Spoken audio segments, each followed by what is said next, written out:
Hello friends, welcome to Nitheeswar. இந்த படிக்காத பிள்ளைங்கள்லாம் நீ மாடு மேய்க்க தான் லாய்க்குன்னு சொல்லி டீச்சர்ஸ் திட்டுவாங்க.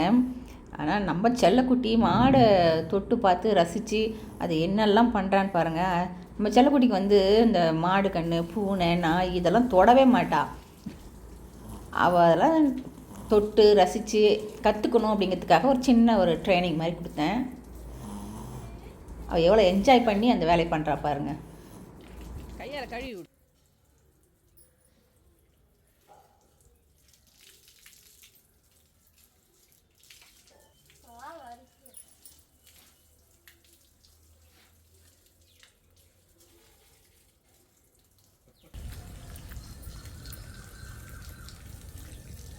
ஹாய் பவானி. குட்டியாக இருந்தது எப்படி வளர்ந்துருச்சு பார்த்தீங்களா? எவ்வளோ பெருசாக வளர்ந்துட்டாங்க. 2 பேருமே வளர்ந்துட்டாச்சு.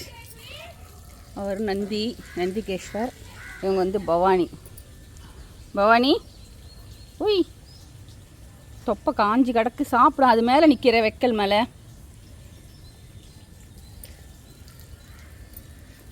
மழை பெஞ்சு எல்லாமே பசுமையாக இருக்குது பாருங்கள். சூப்பராக இருக்குது.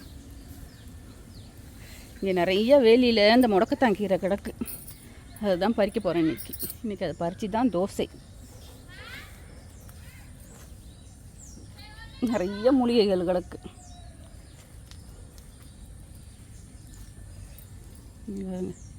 முடக்கத்தான் கீரை இது அப்படியே உருவுனா கொத்தாக வரும். அந்த பா, அது மேலே ஃபுல்லாக படர்ந்துருக்கு. இவ்வளோ தூரம் கிடக்கு. பறிக்க தான் ஆள் கிடையாது.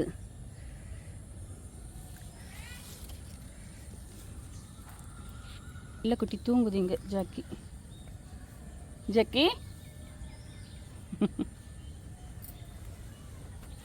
இங்கே வந்துட்டாலே ரொம்ப ஹாப்பியாக இருக்கும். அப்படியே இயற்கையோடு சேர்ந்துக்கிட்டு ரொம்ப சூப்பராக இருக்கும்.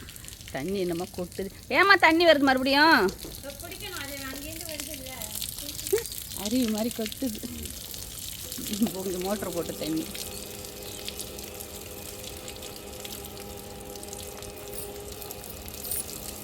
இங்கே வந்துட்டாலே கொஞ்சம் ஆனந்தம் அதிகமாகவே ஆகிடுது. கற்பூரவல்லி எவ்வளோ சூப்பராக வளர்ந்துருக்கு. ஐயோ, அங்கே தண்ணி இல்லைன்னு பஞ்சத்தில் இருக்கோம். இங்கே பாருங்கள் தண்ணி வேஸ்ட்டாக போகுது. இவங்க லக்ஷ்மி, அதுக்கப்புறம் இவங்க காவேரி.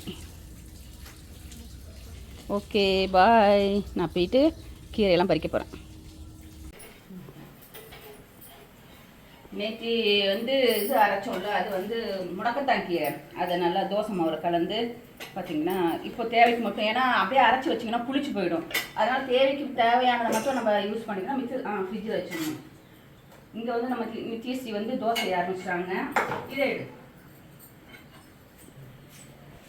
நல்லா சூப்பராக இருக்கு. முறுமுறுன்னு இப்படியா ஏற்போம். தட்டில் போடு. அடுத்தது ஊற்று. இது பார்த்தீங்கன்னா கிறிஸ்பியாக சூப்பராக வந்துருக்கு பாருங்க. இல்லை ஆனால் ஆயிருக்காங்க. அவ்வளோதான். அடுத்தது நீ போய் சாப்பிட்டுக்கிட்டியா? இது கை கால் மூட்டு வலி இருக்கிறவங்க, உடம்பு வலி இருக்கிறவங்கலாம் எல்லாருமே யூஸ் பண்ணலாம். ரொம்ப ஹெல்த்தானது. அது இங்கே வந்தால் மட்டும்தான் எனக்கு கிடைக்கும், அங்கெல்லாம் கிடைக்காது. அதனால் இங்கே வந்த உடனே எனக்கு முடக்கத்தான் கீரை தோசை.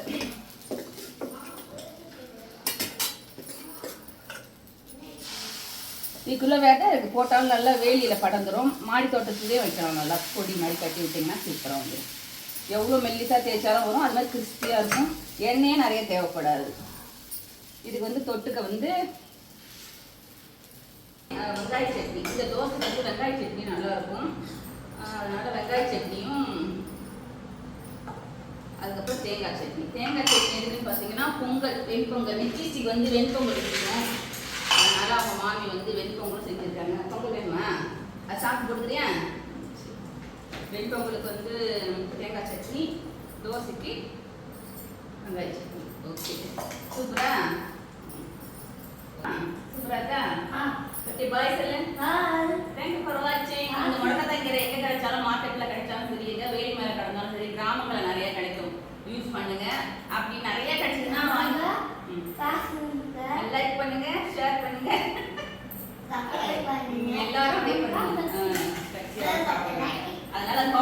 வச்சுக்கலாம், சூப்பராக இருக்கும். அதனால் மிஸ் பண்ணாதீங்க. Okay bye. இந்த வீடியோ உங்களுக்கு பிடிச்சிருக்குன்னு நினைக்கிறேன்.